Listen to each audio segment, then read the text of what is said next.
Good morning, everybody. This is Jake, and we have a great little guest webinar for you guys today. Want to welcome Gregg Sorensen with Landscape Unlimited with us today. It's kind of a cool little topic he was willing to share with us.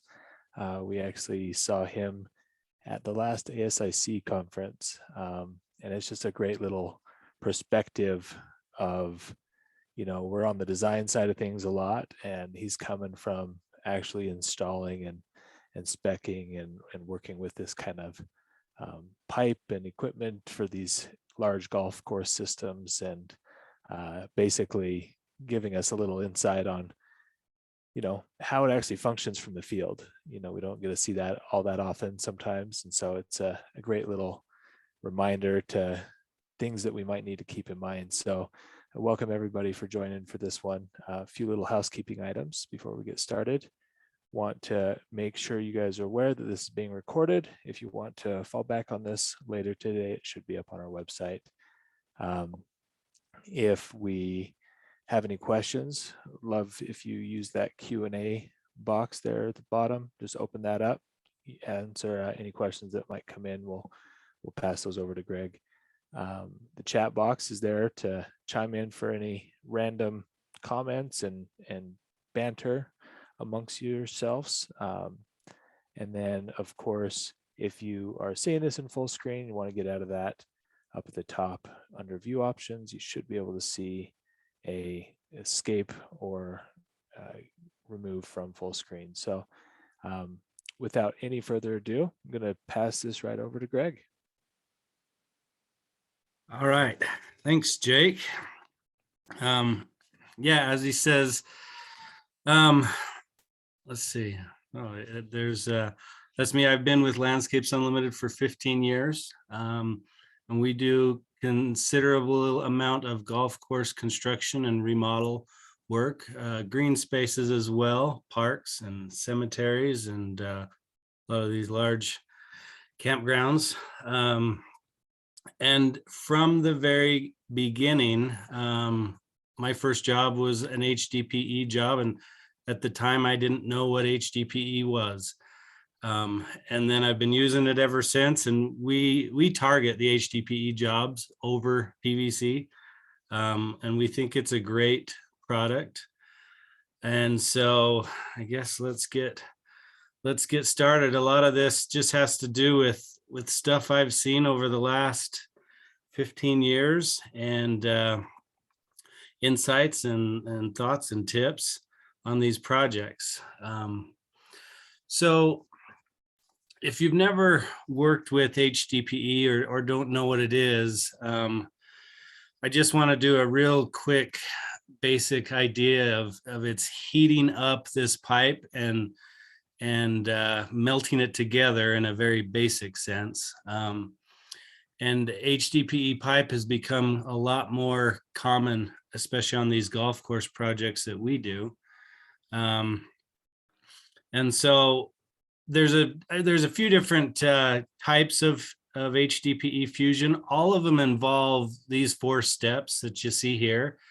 And if you don't do them, you're setting yourself up for failure. But essentially, it's, you've got to prepare and clean the pipe.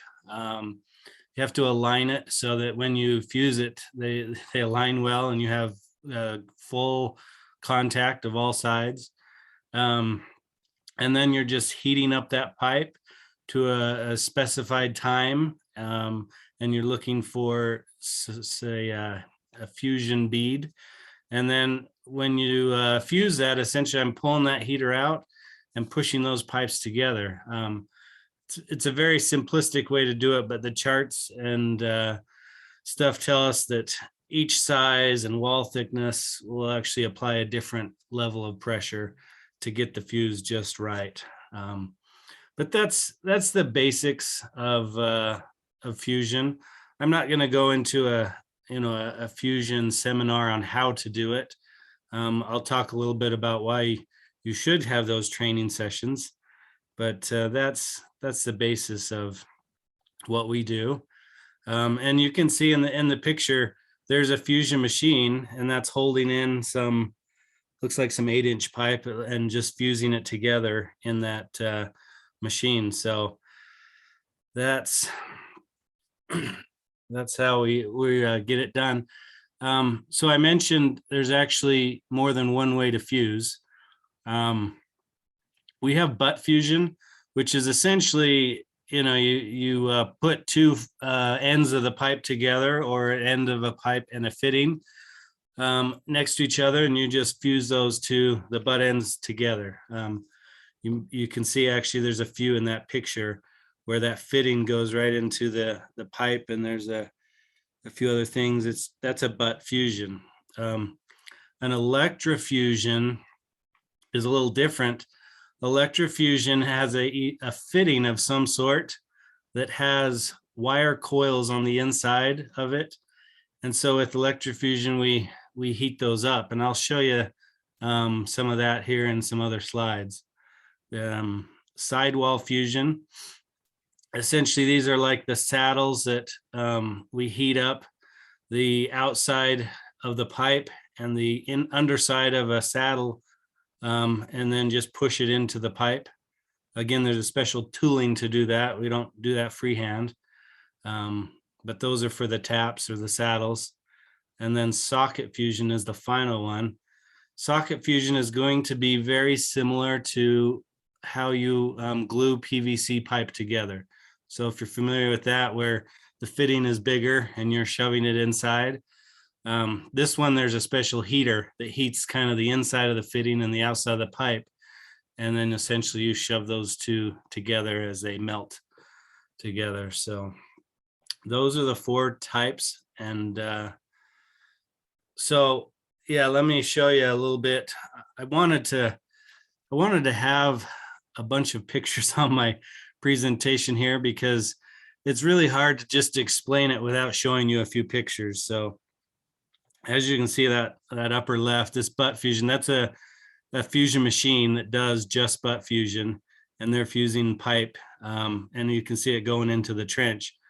Our pipe comes in usually 40 or 50 foot sticks, so we're not fusing it quite as much as maybe a glue joint on a 20 foot, but we still have to do quite a few fusions. There on the right, you can see this just shows kind of a manifold put together with all butt fusion. We've got some 45 fittings and a T and a 90, and so that's everything is butt fused on that.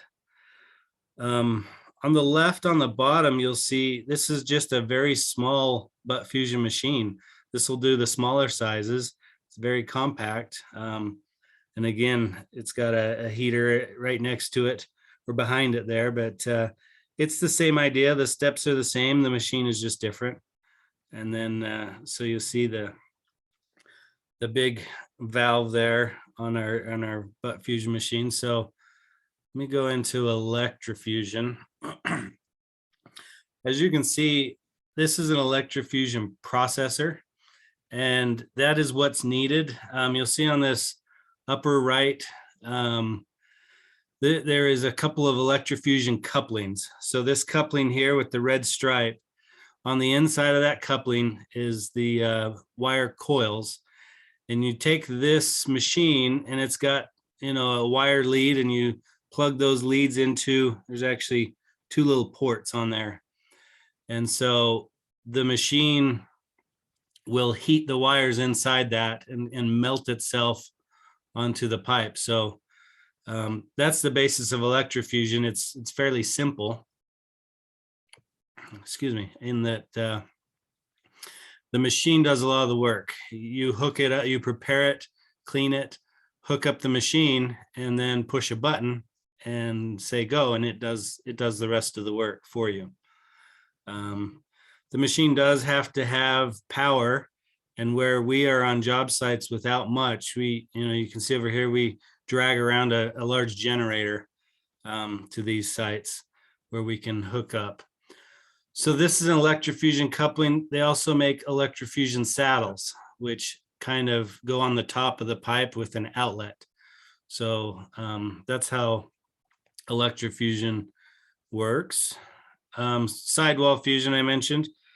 Here on the right, this is a sidewall fusion machine. So it's gripping the pipe.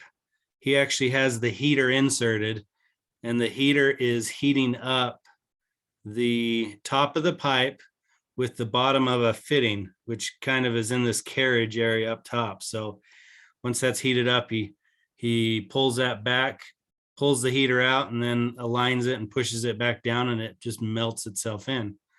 So he's putting on a tap saddle of sorts with sidewall fusion. You can see in the background they're butt fusing another piece onto the pipe. But the result is, if you look here on the left, we're able to basically, there's our mainline pipe in the trench, and we've tapped up, come out to more of a lateral, to a smaller lateral, and that's how we'll service to the sprinkler heads. And so Electrofusion does do a similar thing. So the sidewall fusion and Electrofusion saddle, as I mentioned in the previous, they're kind of two ways to do the same thing and to get a tap. Over here at Landscapes Unlimited, we have done both versions. And so we did a lot more Electrofusion initially, and nowadays we actually do a lot more sidewall fusion when we do these saddles and taps. We like that better, and we have a little more confidence in it. And I think I'll go into that in another slide here. All right, socket fusion. As I said, socket fusion is similar to your PVC, and the pipe goes into the fitting, as opposed to butt fusion, where the pipe literally, just fuses to the outside of the fitting, or to the butt end of the fitting. So you can see these T's, there's a coupling there. And that's what the end result looks like.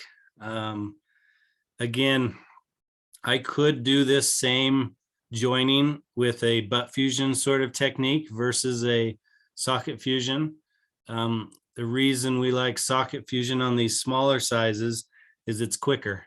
And so when you're doing a lot of these, it's helping your production to do socket fusion. As well as socket fusion does not come in all the sizes. We do sizes 1 inch to 4 inch.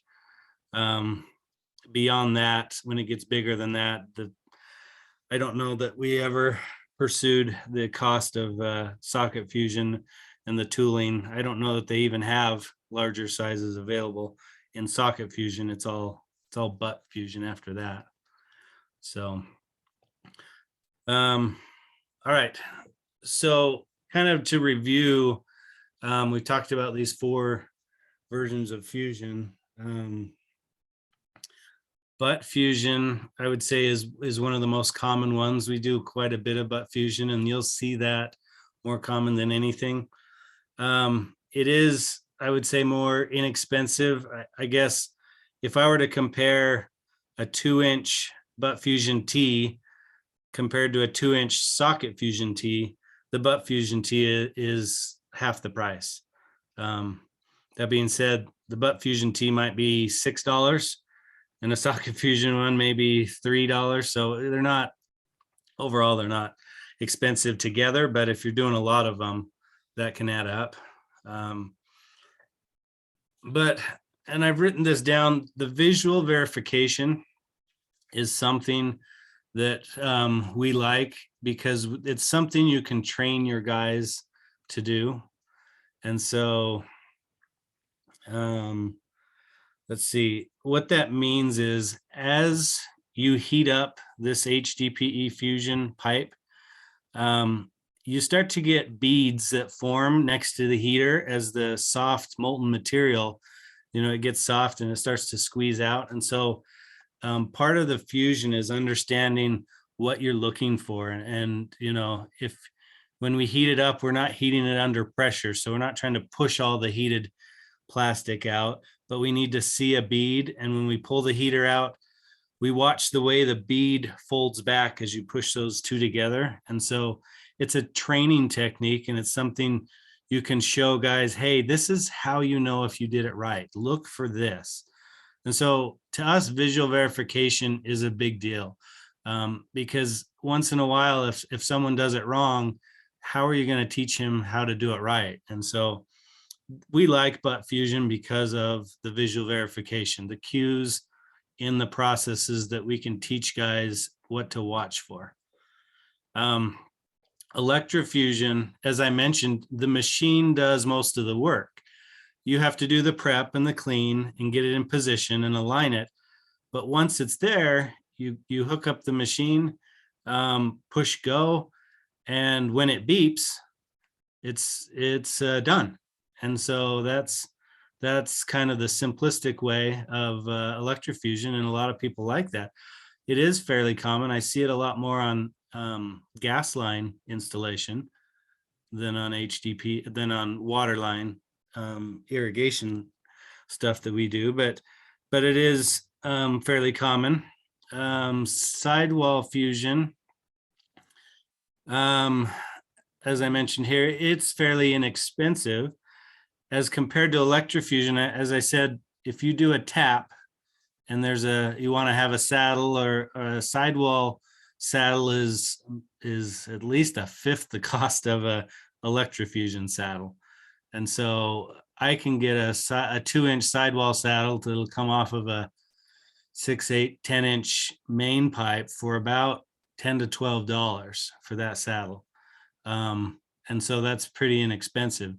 The same thing on an electrofusion side, because they have to integrate all those metal coils into it. That same electrofusion saddle is significantly more. So while it may be a little easier to install, like a 6-inch saddle could be $50, 6, 8, 10-inch would even be more than that, maybe 70, 80. So, so there's a fairly big cost difference in those. And then you see on the Sidewall Fusion has visual verification as well. It has beads that you can see roll back. So it is a fusion that we can train guys to know what to watch for. And lastly, socket fusion. We use it on our small stuff, and it's better for small spaces. I could use a butt fusion in on a 2-inch pipe, but I'd need to dig my hole in the ground bigger. That's going to be more work digging, more work backfilling, and more work altogether. So I like socket fusion for the smaller spaces. The tooling is a lot more inexpensive. All of these types of fusion, you're going to have to buy some sort of machine or tooling. Socket fusion is literally just a heater with some socket plates. So it's probably the most inexpensive of all the stuff you're going to need to do that. Quicker process. I mean, when I heat up a socket fusion fitting, I'm about 28 seconds on 2-inch pipe of heating it. And then I pull it off, shove those together and hold them in place for another 30 seconds. And I can get in and out of each fuse in just over a minute. And so, so it's probably one of my quickest ones to be able to do. And again, socket fusion has some visual verification. And there's certain things I look for as that pipe heats up and rolls back. Cons,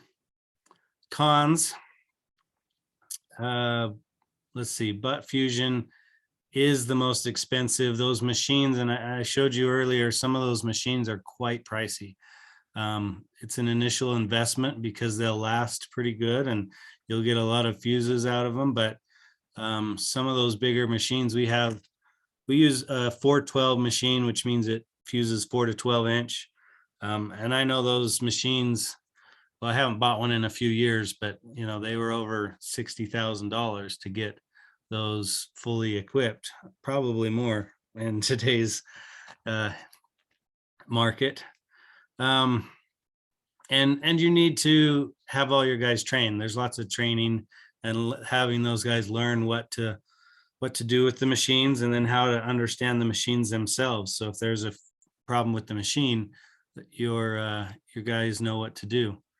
Electrofusion, I guess that very top one is the reason why we don't do very much electrofusion as much as we used to. And that's, as I talked about, it's the visual verification. It's really nice when you can just push the button on that machine and it starts to heat up, it does the fusion, and it beeps and says you're good. If that electrofusion fails, and you'll test it, and then if it fails, and we have very, very few that have ever failed, but if it did, we could never say why. The machine, you don't see anything, and so it's hard to teach guys to learn from what they did wrong if you can't understand what went wrong. The electrofusion needs the largest generator. That machine pulls a lot of wattage, and so all of these we use generators on, but the other three I use usually like a 2,000 watt generator, which is more than what I need. Their heaters would pull less than 1,000 watts, but on electrofusion I usually get like a 45 to a 5,000 watt generator minimum to run that machine. If you don't have that, you could run the risk of your fuses not fully curing or not heating up enough. And so that's one of the downsides, is you need that larger generator. I mentioned the expense on an electrofusion saddle. They are more expensive. So while they're maybe a little easier to put in, they've got some, you'll pay the price up front. And then the preparation on them is, a lot of these others we use isopropyl alcohol to clean the dirt or residue, and electrofusion, the way it is, we actually have to scrape a thin layer of pipe off to get it fully clean. Sidewall fusion, it is more technical. I showed that machine, the sidewall machine. It takes a bit of training to learn how to do that and to learn what you're needing to do. And that machine's a little more expensive than I would think it needs to be.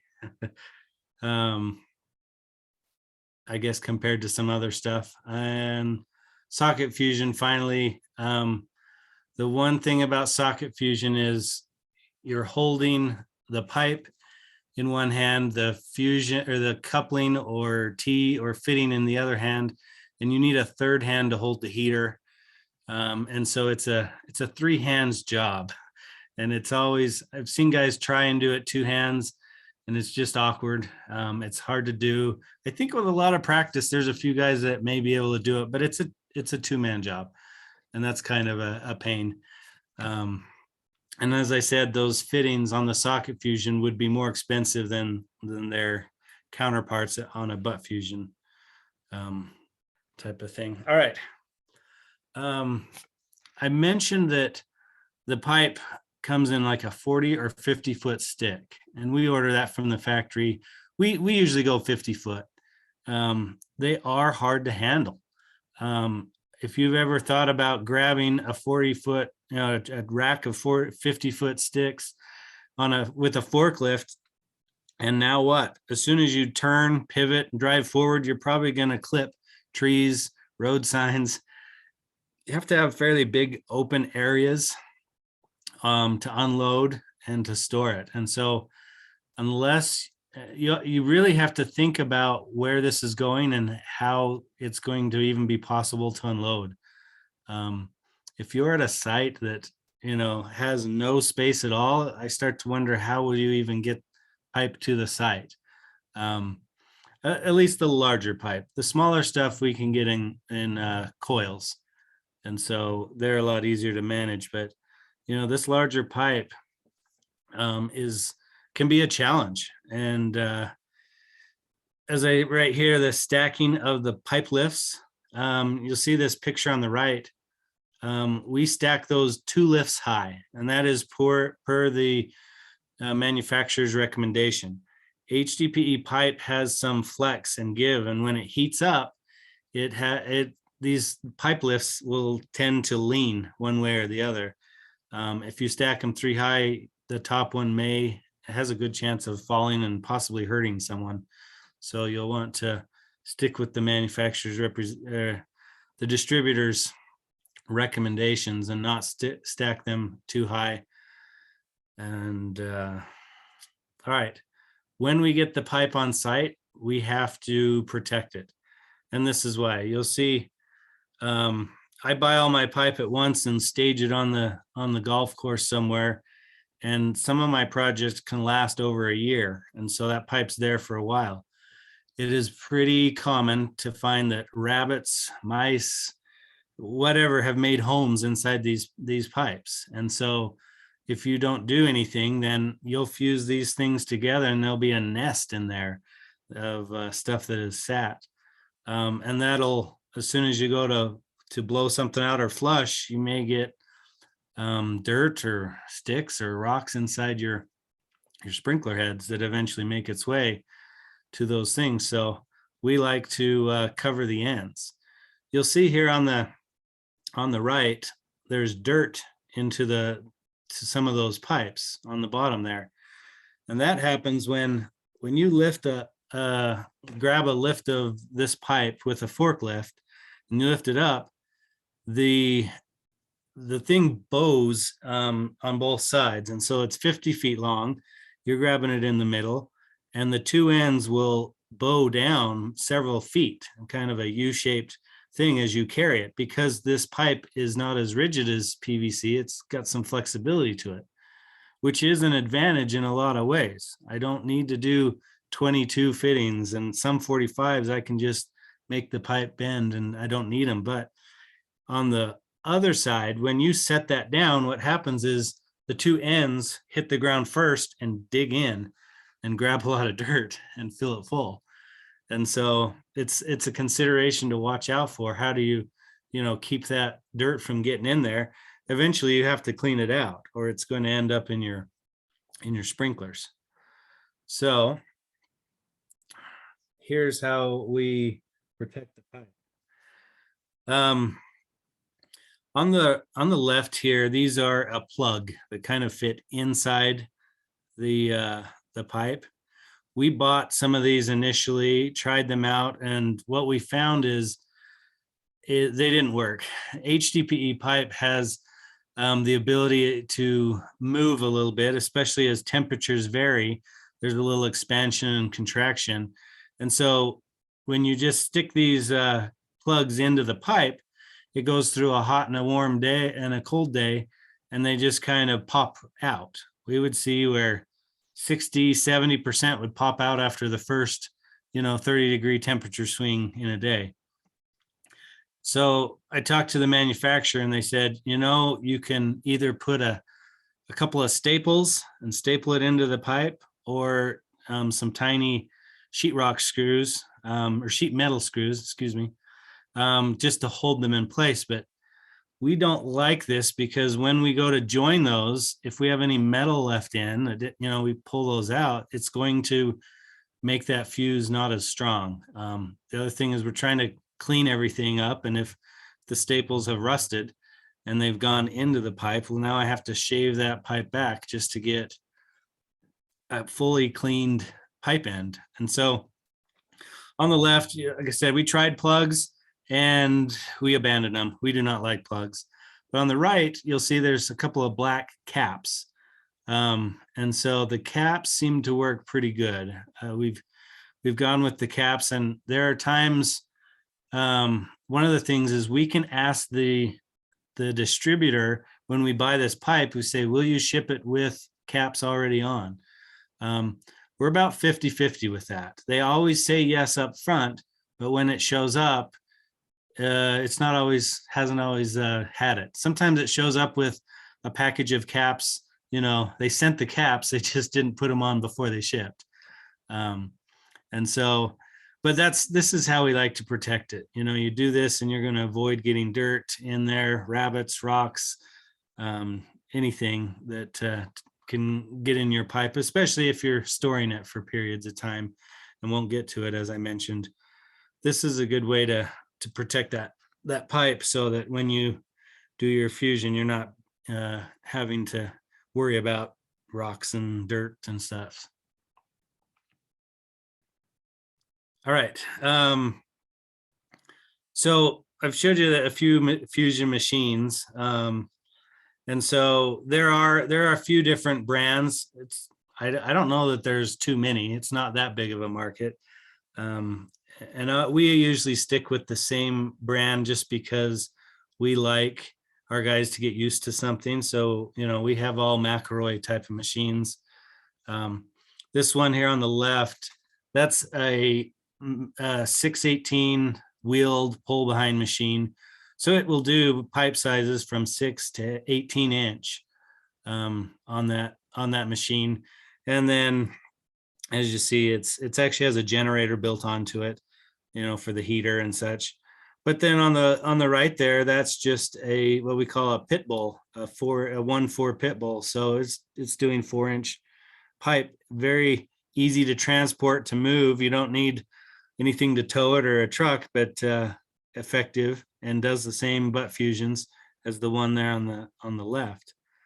And all these machines, as I've written here, do kind of wear out differently, and there's things we watch for and look at it. The one on the right here is a fully manual machine.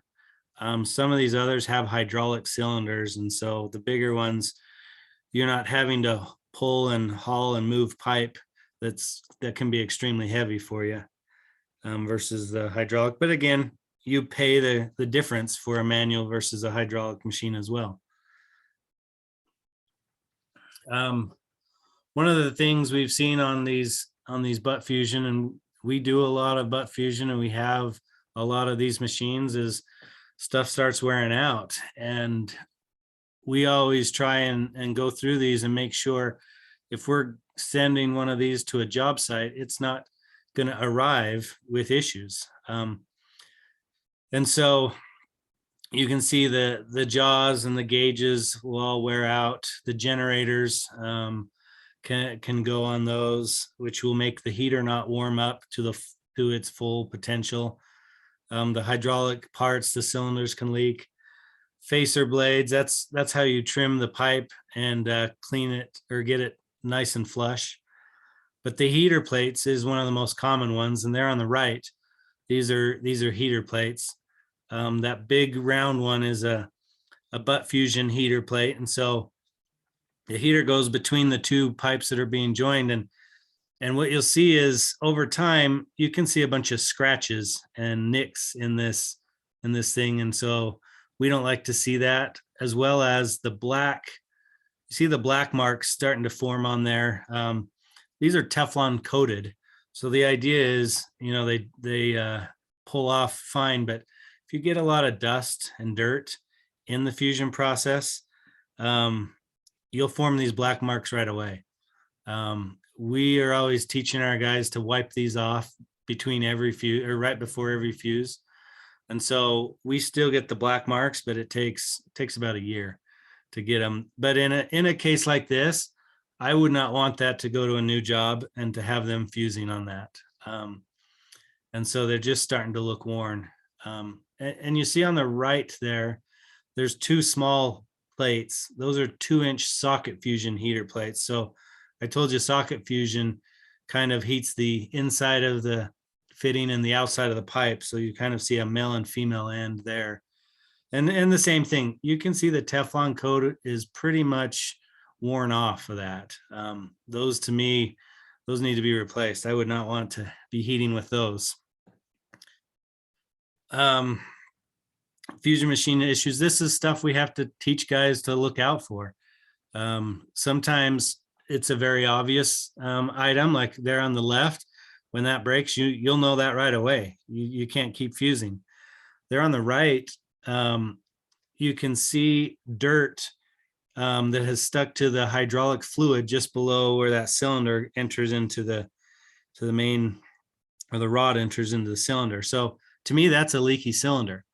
I'm not seeing it leak right away, but because the dirt's being trapped there, I know that I've got to teach guys, look out for the your cylinder is going to leak. It means your hydraulic reservoir will be low, which means you won't have the power, to use that hydraulics. So that's an issue as well.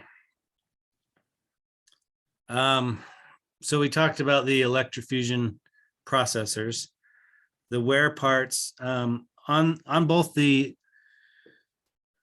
couplings and the saddles that we have with these. There's a barcode on it, and the idea is the barcode makes it simple to enter in to this little machine that says, hey, this is a 8-inch size saddle, or it gives the information about the part. And so we found that up until about a year and a half ago, when they came out with the barcode scanner that's like your supermarket one, used to have a pen scanner and just looked like a pen that had a red tip, and you ran that pen right across the barcode, and it would struggle from the moment you bought it, right out of the box new. You had to use that pen, and you scanned it about 40 times before it would click and go into the system. And then as your machine started to get old, boy, there was times where guys would get so frustrated that barcode scanner wouldn't work. But as I said, recently they came out with the picture there on the bottom right shows our standard scanner like you'd see in a supermarket. And those are kind of new, and they came out with those and they work every time. And all of a sudden it made the frustrating part of these machines start to feel like it wasn't so bad. But the power cable and plug, those would start to wear out. Again, we have these, I look at the pictures, they look like they're fine, but we are always in dirty, dusty situations. These are being dragged across in outdoor environments. And so a lot of these things, it doesn't take long before they start to look pretty well worn. And we teach the guys what to look for to know if it's working right. Some of these Electrofusion processors require calibration, and I haven't owned all the brands. We usually stick to one of two brands, but the ones that we had did require calibration, and you would have to send them into the manufacturer. And it was like after a certain amount of time, your machine just said it wouldn't work. Please send to manufacturer. And that was always frustrating to us, because if you're in a job and you're trying to get done and all of a sudden you need to send it off to the manufacturer, one, it's usually sent off to some other spot in the United States, and two, it's 3 weeks that you're down with that machine. So it would really bring a job to a halt. And as I said, we've moved away from using Electrofusion in our processes, and this was one of the considerations, is the difficulty in working with those machines. I know some other contractors, they still like it. They use it a lot, and they're successful with it. So I think the success of it is more determined on how the comfort of the contractor in it. Sidewall, socket fusion. There are less wear parts on these. The heater plates, as I mentioned, is a common one. Handles and cords, we see that a lot after it's been in the field for a while, where the cord goes into the back of the heater. You just see that wear and tear. Heater bags, these are socket fusion pipe holders. And so when you're fusing socket fusion together, obviously you don't want to have your hands next to the heater so they don't get burnt. So these actually work. We had an issue that both of these broke on within 2 days of each other, and so we had to get them warranted. But stuff like this can happen, and we don't want to put guys in danger of burning themselves. Just so you know, the heaters on these fusion processes are usually heated up to between 450 to 550 degrees. And so it's not just a little heater. That's pretty hot. Socket fusion is the hotter one. It usually needs to be between 500 and 550. Those heaters are set at. And so you do not want to get your hands close to those heaters. data loggers. So this is something that's initially I saw some designers wanting to spec these out on all the jobs and say you need to have a data logger. What it does is it logs the site conditions. And so the data logger would hook up to this this butt fusion machine you see on the left, and it would say, okay, I'm monitoring your heater. It says it's at 480 degrees, which is within parameters, and then it's monitoring the outside conditions. The temperature was this on this day, and so it kind of monitors those processes and just logs those. So, your operator, you can at least, if you had something go wrong, say, what did the data logger say? I think the idea is to help feel comfortable about the fuses, that they were done correctly. We've found, and we don't particularly like these because what we have trained our guys to do is to look for the visual verifications. And so we've found that training our guys to do that and knowing what to watch for has been more successful than a data logger. The data logger will read the temperature of what the heater says it is, but we tell our guys with a temperature gun to verify that, independently right before you do it. So, sometimes there's issues there that the machine says one thing, but in reality, a temperature gun verification says it's not as hot as it should be. Hey, Greg. Some guys like them. We particularly have used them and just, we don't see the value. We'd rather train our guys to look for the beads, to know what to watch for, and feel like that's a better assurance and how to get a successful fuse. And as I said, they add costs. That's an expensive little unit to add to an already expensive machine. Hey, Greg. Yes. Before we jump on to the next thing, really quick, Forrest actually had a good question in regards to standards. So an ASTM, is there an ASTM to reference in specifications for joining options that you're talking about? So he used to join smaller pipe by hand. He's not familiar with the larger pipes, but we're talking about whether you're using those visual cues or using the data logger or whatever else. Is there any real standards that says that you got to do one thing or another? There are a list of ASTM standards that apply to the HDPE pipe. Unfortunately, I don't know them off the top of my head. I know all the vendors that will sell the HDPE pipe and fittings have told me the ASTM standard numbers, and those numbers don't stick in my head because I just nod my head and say, okay, as long as you say it works, I'll use it. So I can't tell you those standards. I know any HDPE supplier of pipe or fittings could. But whereas I'm just a contractor, I know they meet these standards. And I've got a slide coming up here, but the biggest thing is most of the work we do, they write in the specifications that there needs to be a HDPE training done before the job, for the guys, and they can get certified.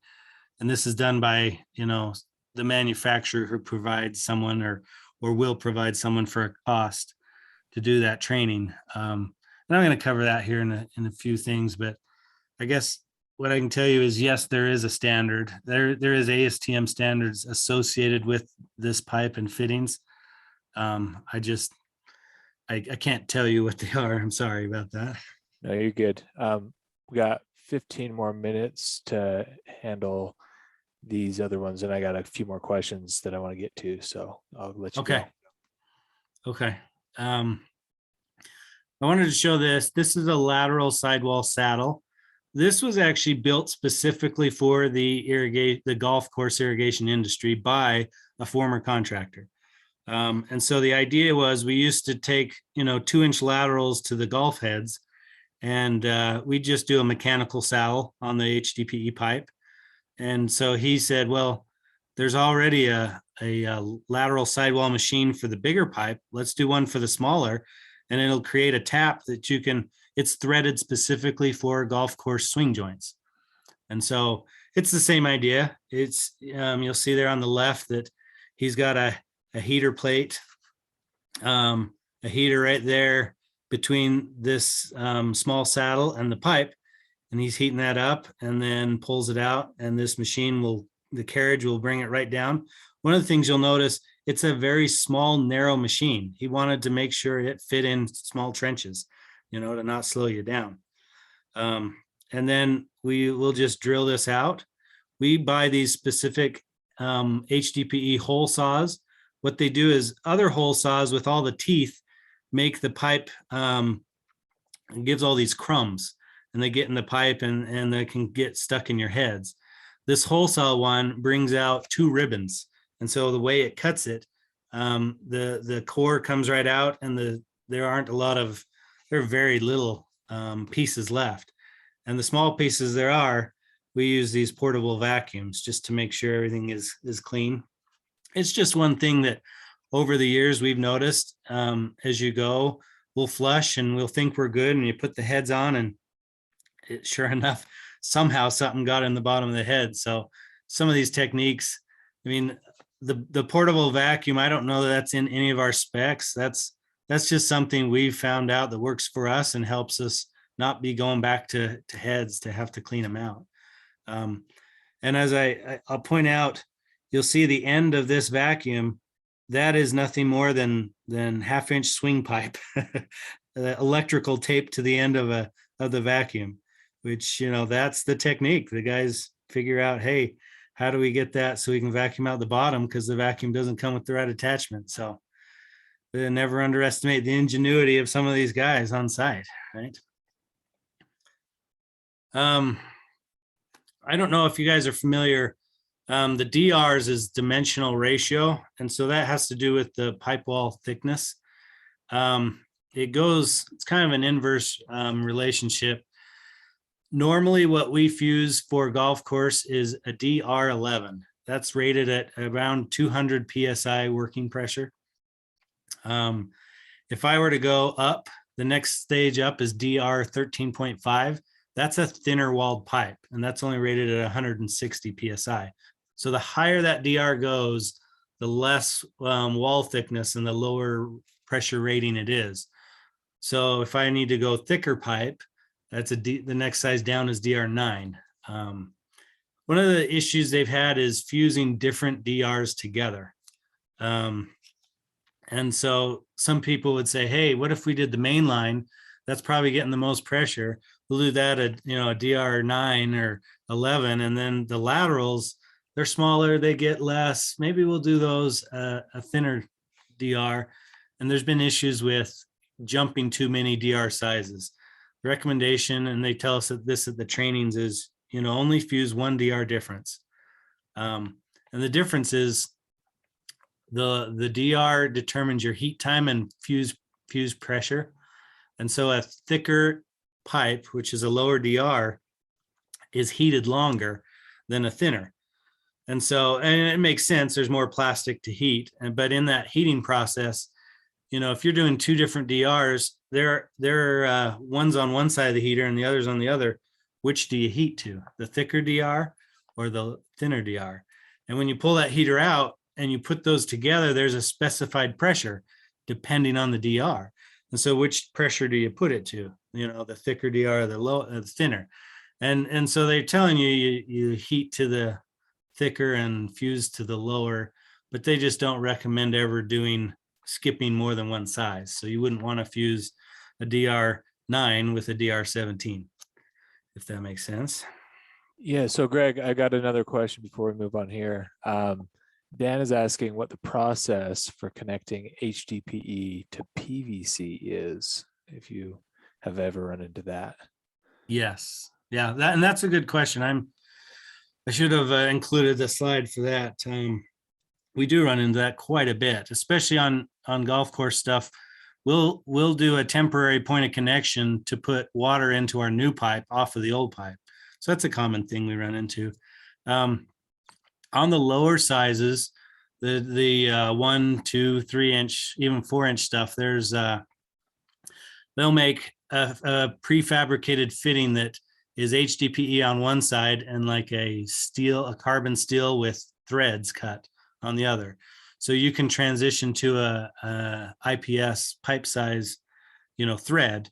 So you could go to that. When you get to the larger sizes, flange adapters are how we usually do it. I think Harco and Lemco would make something that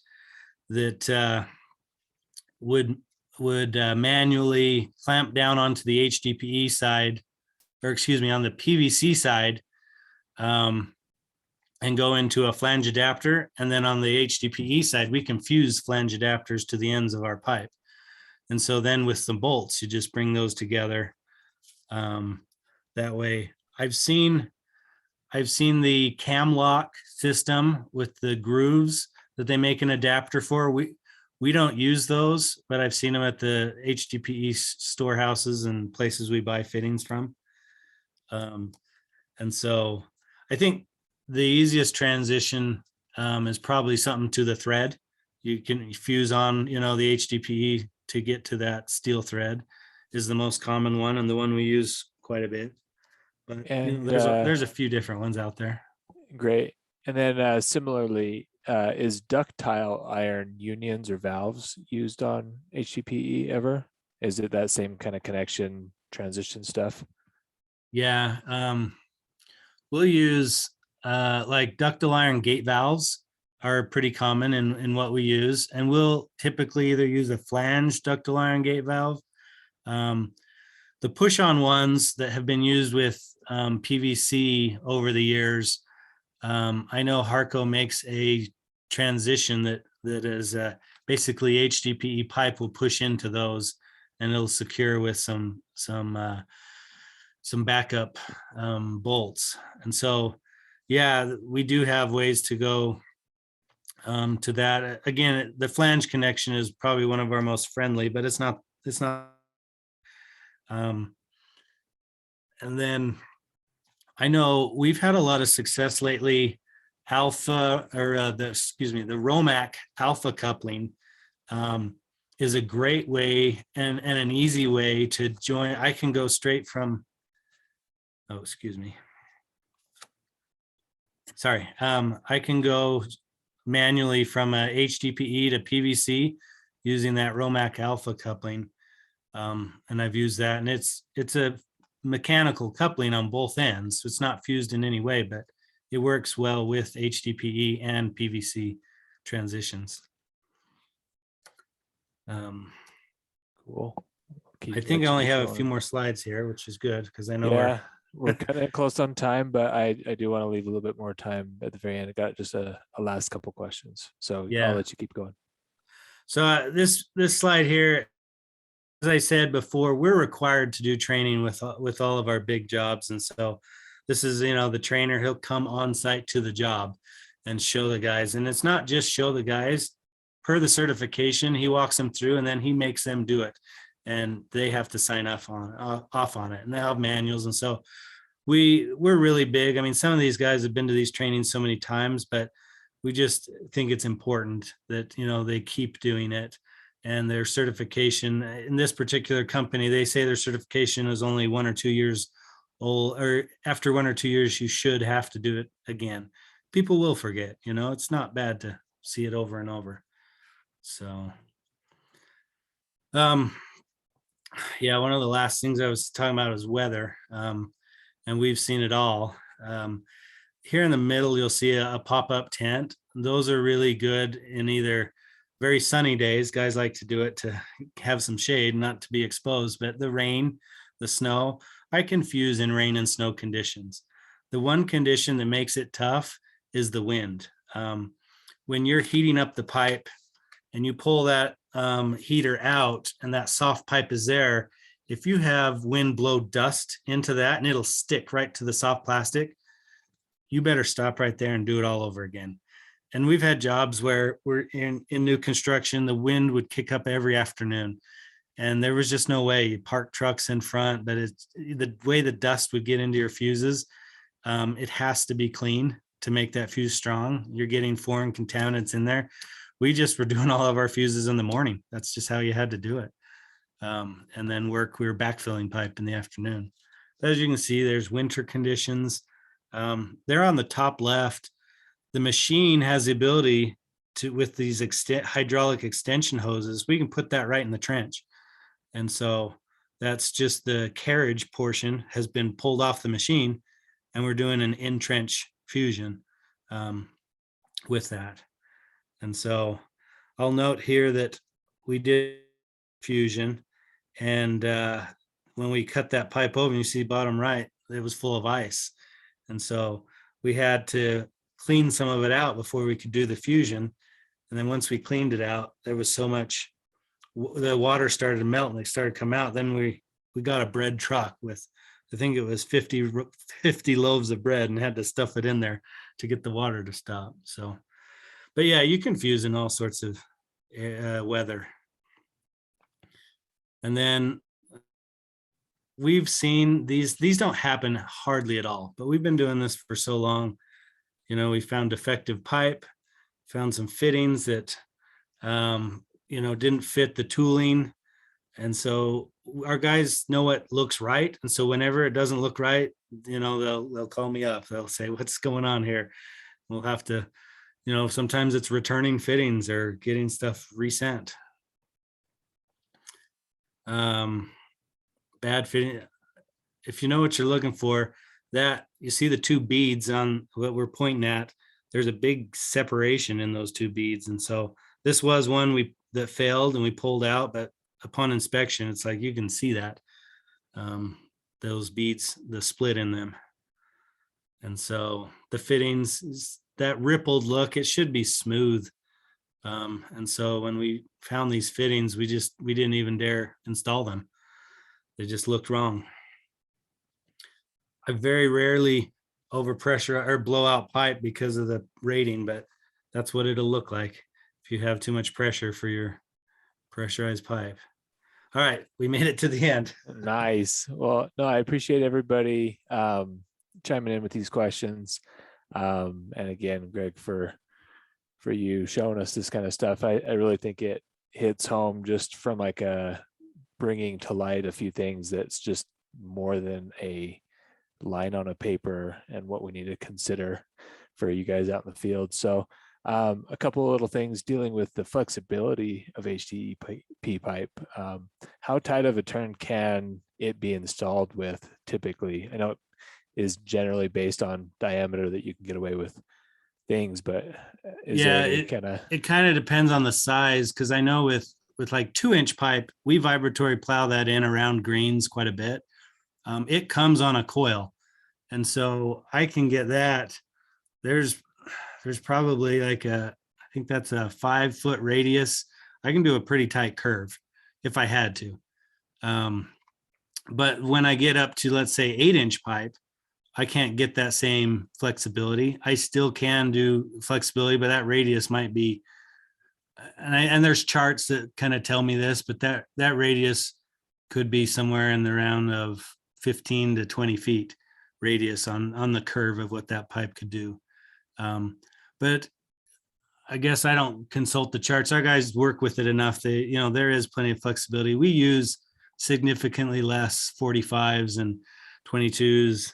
Only when I have to hit a certain angle, like by a road crossing or something, am I putting in some of these fittings to bend it around. It's got good bendability. Cool. And then from a situation standpoint, is there any specific situation or cause for concern when installing the pipe, related to the fusing or the fixture side of things as you're bending this around? Do you take any kind of precaution where you're putting those fuses based on bends and stuff like that?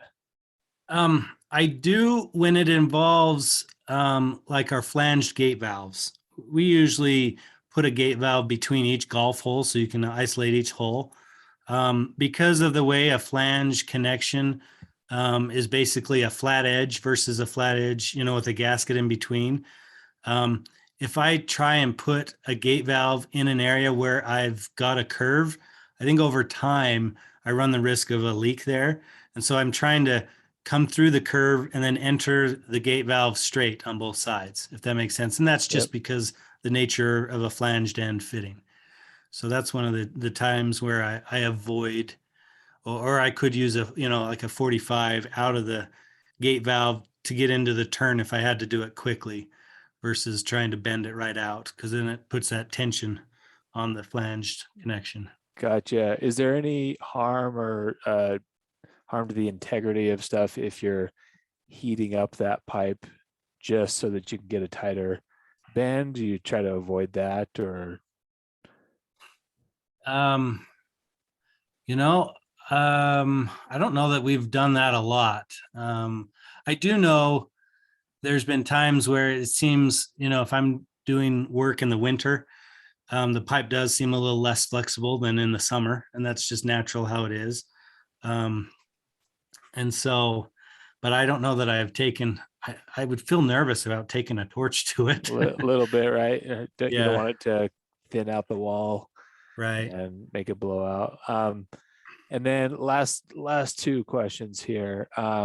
Is there any kind of warranty or guarantees on that kind of fitting, these fusion stuff, that like, are they certified, or how does that all kind of play into things? Yeah. So our pipe manufacturers, it depends on where it's coming from. Some of them are having really good warranties if you buy the entire system from them and all the parts and pipes, but they're telling us that a correctly fused piping system, can last 20 to 40 to 50 years. I don't know that they've really seen the full lifespan because it just hasn't been used here in the United States for, these longer extended periods of time. I think some of the earliest ones may be 40 years old or something, and they're still holding. So it's hard to say for sure how long it lasts.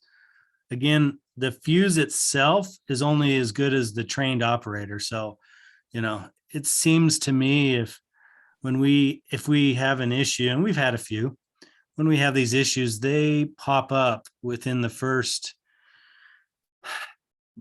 week to maybe a month. It's very rare to have something go wrong, 5 years after the fact. If it's going to hold, it seems to hold, and if it's going to fail, it'll probably fail within the first little bit. Written in our contract is a 1 year guarantee or a 1 year warranty. And that's really common in our industry. Is we're standing behind our workmanship for a 1 year period, and if something pops up after that, like I said, it may not be related to workmanship. It's hard. We don't see it fail, years and years after because of workmanship. Got it. And then again, the fittings, I think you can get in larger sizes a molded versus a fabricated fitting. Molded are guaranteed better, and we prefer those. A fabricated is just someone else kind of doing a miter cut like you would a picture frame, and then you're relying on their fusion skills, which hopefully are good, but it's less reliable and may have an issue. Cool. And then last one to close us out. Do you know of anybody who offers training down in the South Bay, California area specifically? We do a lot of our training through CMF Distribution, which they are a distributor of pipe and fittings. Their home offices are down in Chula Vista in California. They have a trainer that flies all over the world. He's trained our guys in Dubai and and back east. So I know, and there's a fee for his class, but we can get that waived if we buy a certain amount. But other than that, there is the opportunity. That's the one I know offhand because we use him quite a bit. But there are others. It's usually, as I said, it's the pipe distributor can offer those sort of things. So you can check with whoever can offer that pipe. Awesome. Well, that's good. I think we call it for there. I really appreciate everybody who came and attended, asked questions, and Gregg, specifically you, for the great rundown of HDPE. So Thank you guys. Have a great weekend, and we'll see you next time. All right. Thanks.